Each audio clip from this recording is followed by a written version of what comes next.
Ya, pemirsa, masih di Ayus Pagi, pemerintah memastikan serius dalam mendorong rencana kenaikan PPN. Dan Menko Perekonomian menyebut ini bahwa Presiden telah bersurat ke DPR untuk membahas sejumlah perubahan dalam revisi Undang-Undang KUP termasuk pembahasan kenaikan PPN. Pemerintah memastikan siap mendorong implementasi penerapan tarif baru pajak pertambahan nilai atau PPN di tahun 2022, usai pembahasan perubahan Undang-Undang Ketentuan Umum dan Tata Cara Perpajakan atau KUP dapat disepakati dengan DPR RI.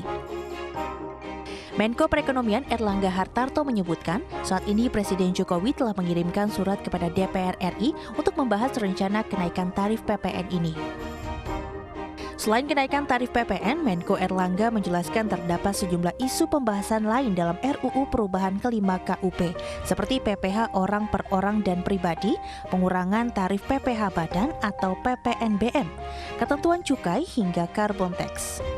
Bahkan Erlangga menyinggung pengampunan pajak atau tax amnesty jilid 2 juga akan diusulkan dalam perubahan tersebut. Dan juga ada terkait dengan PPN barang jasa, pajak penjualan atas barang mewah, kemudian terkait dengan undang-undang cukai, dan juga di dalamnya ada terkait dengan carbon tax ataupun pajak karbon, dan juga di dalamnya juga ada terkait dengan pengampunan pajak.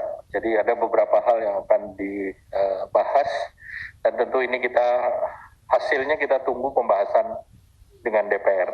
Dan ini Bapak Presiden telah berkirim surat kepada DPR untuk membahas ini. Di samping itu, pemerintah juga menyebut rencana kenaikan PPN dipastikan akan lebih fleksibel dalam implementasi di sektor manufaktur maupun sektor perdagangan dan jasa. Sebelumnya, Menteri Keuangan Sri Mulyani Indrawati menyebutkan wacana kenaikan tarif PPN untuk menggenjot pendapatan negara. Karena pada tahun 2023, pemerintah harus kembali pada disiplin fiskal dengan defisit APBN maksimal 3%.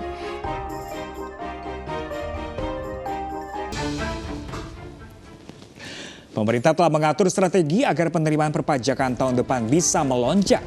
Salah satunya dengan meningkatkan tarif pajak pertambahan nilai atau PPN. Peter Abdullah, ekonom senior KOR, menyayangkan rencana pemerintah tersebut yang bisa berdampak bagi psikologis bagi daya beli masyarakat. KOR menyarankan agar kenaikan tarif PPN tidak dilakukan sebelum ekonomi benar-benar pulih. Timing ya, kita sebelum ke efektivitasnya dalam mendorong penerimaan pajak. Yang pertama adalah timing. Ya. Timing ini saya kira menjadi sangat penting karena kita itu kondisi perekonomian kita kan sangat bergantung kepada konsumsi. Ya.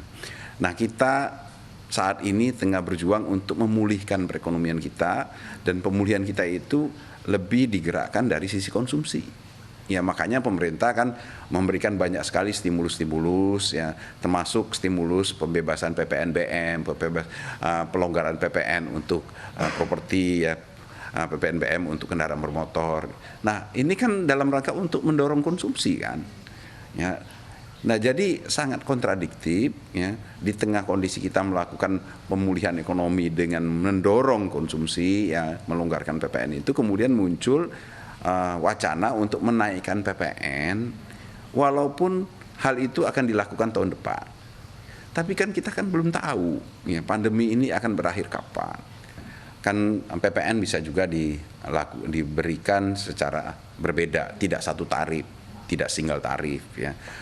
Ada yang kita turunkan, misalkan ekstrimnya barang-barang kebutuhan pokok itu kita turunkan menjadi 5%. Ya, barang-barang yang sekunder tetap 10%, barang-barang mewah kita naikkan ke 15%. Ya. Dan ini justru ada kemungkinan, ada peluang untuk justru meningkatkan penerimaan pajak. Ya, karena sekali lagi untuk barang-barang mewah masyarakatnya tidak elastis.